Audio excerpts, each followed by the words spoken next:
Morning to all. आज mini ब्लॉगचा 9th day. तर मी सकाळी आज विहानला घ्यायला त्याच्या माचीच्या घरी चालले होते. माझ्या बहिणीचं म्हणजे माझ्या दीदीचं घर इथेच आहे सोसायटीत. तर आज विहान सकाळी तिकडे होता. मी त्याला घेऊन आले. त्यानंतर त्याच्या इकडे नाचणीचा नाश्ता चालू होता. नाचणी खीर बनवली होती आज मी त्याच्यासाठी. त्याला खूप आवडते आणि हे बघा मध्ये त्याची मस्ती पण चालू आहे. त्यानंतर मला दुपारी स्वयंपाक करायचा होता.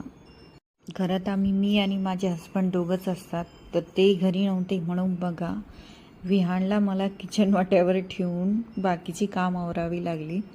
त्यानंतर इकडे बघा कसं खेळतोय खाली. त्याला फडचीवर खूप आवडतं खेळायला. त्यानंतर आम्ही थोडंसं इव्हिनिंगला बाहेर त्याला खाली घेऊन गेलो गार्डनला. तो त्याचे पप्पा आणि आम्ही खाली इकडे मुले बघा कशी छान खेळत आहेत. त्याला एक दीदी भेटायला आलेली. असं आज मिनी ब्लॉग.